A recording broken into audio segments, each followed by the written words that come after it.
नमस्कार दोस्तों, आपका आपके अपने चैनल मीरा संस्थान में हार्दिक स्वागत है। आप सभी को सादर जय श्री कृष्णा। कैसे हैं आप? कमेंट बॉक्स के माध्यम से हमें अवश्य बताएं। और आज के वीडियो के माध्यम से हम लोग जानेंगे कि इन 5 लोगों को घर से कभी भी खाली हाथ न जाने दें, अन्यथा हमारे जीवन में वंचिका लगती है। मित्रों, सभी धर्मों में दान का अत्यधिक महत्व माना जाता है। यह मात्र रिवाज ही नहीं बल्कि परंपरा है और धार्मिक ग्रंथों के अनुसार भी यह माना जाता है कि जब कोई व्यक्ति दान करता है तो उसके प्रभाव से उसे इंद्रिय आसक्ति से मुक्ति मिलती है। मित्रों, शास्त्रों के अनुसार कहा जाता है कि जीवन में सुख, समृद्धि और सभी इच्छाओं की पूर्ति के लिए दान कर्म करने की आवश्यकता होती है। दान कर्म को बहुत ही ज़्यादा पुण्यवर्धक माना जाता है। मान्यता है कि दान करने से मनुष्य के कई पाप मिट जाते हैं और मृत्यु के पश्चात स्वर्ग की प्राप्ति होती है। मित्रों, धार्मिक स्थल पर दान करने के महत्व तो हैं ही, लेकिन घर के द्वार पर आए भिक्षु को खाली हाथ लौटाना बहुत ही ज़्यादा हानिकारक माना गया है। मित्रों, शास्त्रों के अनुसार 5 लोगों को घर से कभी भी खाली हाथ न लौटाया जाए, अन्यथा आपका भाग्य दुर्भाग्य में बदल जाता है। घर में आने वाली खुशियों में दोष लग जाता है। तो मित्रों, आइए जानते हैं, लेकिन उससे पहले अगर आप माता लक्ष्मी की कृपा चाहते हैं, माता लक्ष्मी का आशीर्वाद चाहते हैं, तो इस चैनल को सब्सक्राइब कर लें, वीडियो को लाइक कर दें और कमेंट बॉक्स में जय माता लक्ष्मी अवश्य लिखें।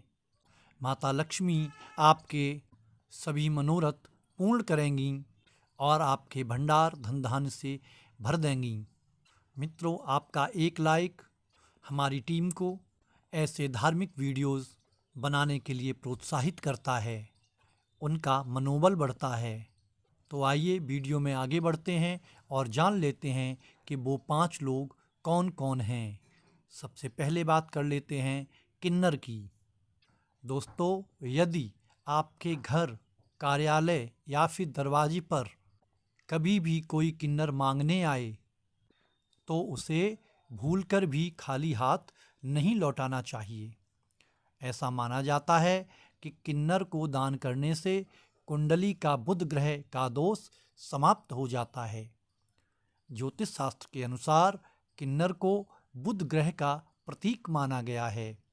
यही नहीं, उनके साथ किया गया व्यवहार हमारे जीवन पर भी गहरा प्रभाव डालता है। इसलिए भूलकर भी किन्नरों के साथ कभी अभद्र व्यवहार नहीं करना चाहिए। यदि आपको उन्हें दान नहीं देना है तो कोई बात नहीं, लेकिन आप उन्हें अपशब्द कहने से भी बचें। हालांकि धार्मिक मान्यता यह भी है कि अगर किन्नरों को आप कोई हरे रंग की वस्तु दान करते हैं तो वह अत्यंत शुभ माना जाता है। ऐसा करने से आपके जीवन में सुख समृद्धि आती है। लेकिन मित्रों, इनका अपमान करने से आपका बुध ग्रह खराब होता है और कई तरह की मानसिक और शारीरिक दिक्कतों का सामना करना पड़ता है। बुध ग्रह को भाग्य का कारक भी माना जाता है, इसलिए इन्हें अवश्य दान देना चाहिए।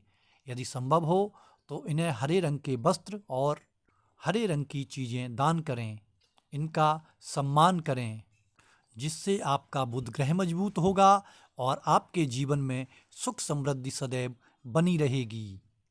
और आइए अब बात कर लेते हैं नंबर 2, संत महात्माओं की।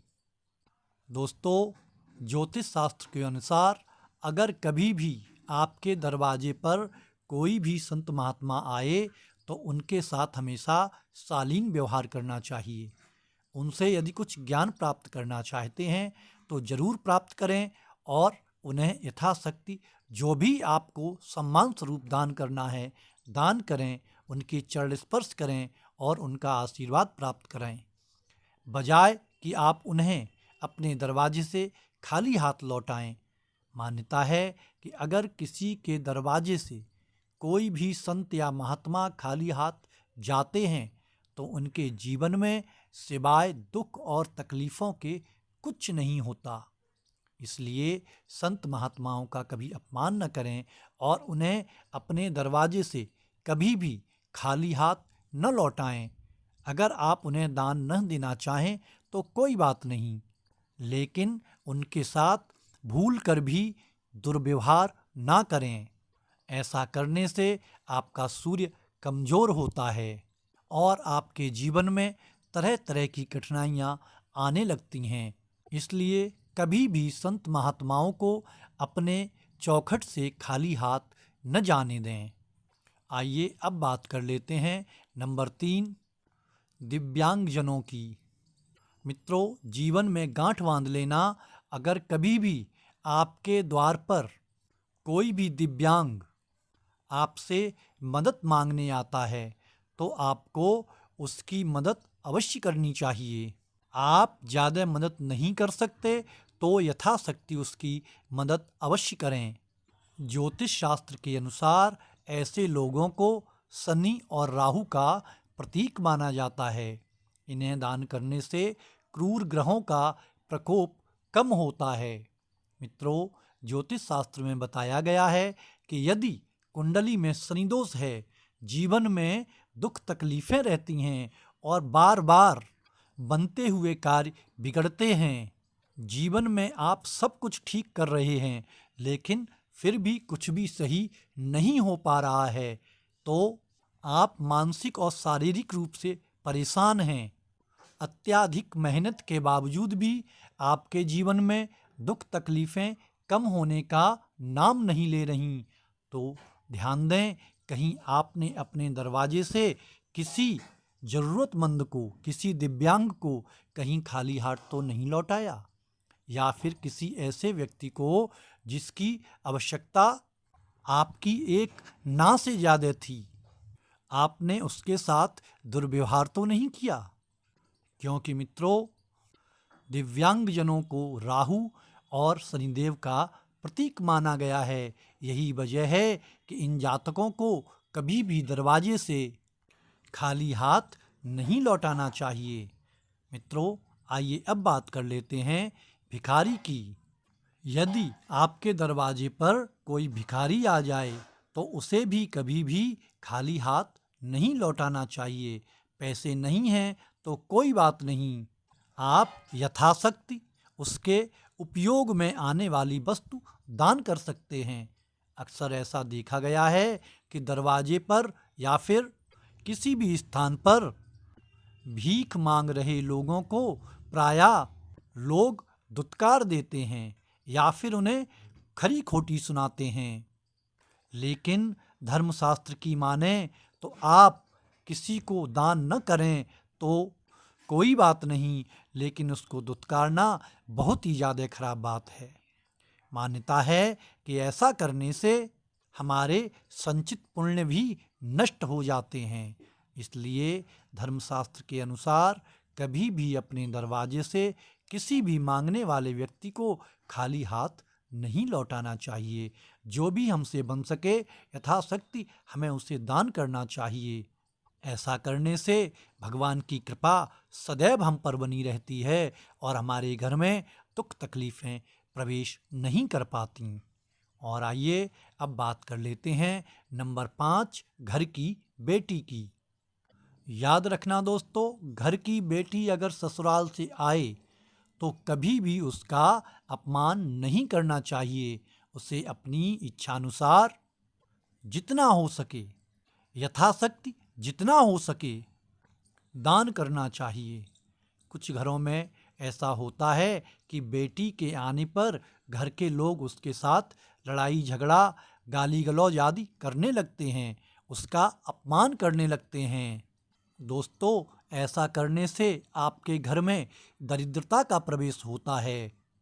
जब आपके घर की बेटी अपने ही घर से अपमानित होकर जाती है, अपने मायके से अपमानित होकर जाती है, आपके द्वारा कहे गए कटु शब्दों के घूंट को पीकर जाती है, तो घर की लक्ष्मी भी उसी बेटी के साथ चली जाती है। इसलिए याद रखना, घर की बेटी का कभी भी आपसे अपमान न हो। इससे घर की सुख और समृद्धि हमेशा के लिए चली जाती है। जब भी बेटी को ससुराल के लिए विदा करो तो उसे कभी भी खाली हाथ विदा नहीं करना चाहिए। ज़रूरी नहीं है कि आप उसे बड़े बड़े तोहफे दें। आपको यथाशक्ति उस कन्या को, उस बेटी को दान करना चाहिए और सहर्ष विदा करना चाहिए। इससे लक्ष्मी माता की कृपा सदैव आपके घर पर बनी रहती है और आपके भंडार सदैव धन धान्य से परिपूर्ण रहते हैं। आपके जीवन में कभी कोई क्लेश प्रवेश नहीं करता। आपके घर में दरिद्रता प्रवेश नहीं करती। प्यारे दोस्तों, हमारे द्वारा दी गई जानकारी आपको कैसी लगी? अगर आप चैनल पर नए आए हैं तो चैनल को सब्सक्राइब कर लें, वीडियो को लाइक कर दें और कमेंट बॉक्स में जय माता लक्ष्मी अवश्य लिखें। मिलते हैं किसी नई वीडियो, किसी नई जानकारी के साथ। अंत तक हमारे वीडियो में रहने के लिए धन्यवाद। आप सभी को सादर जय श्री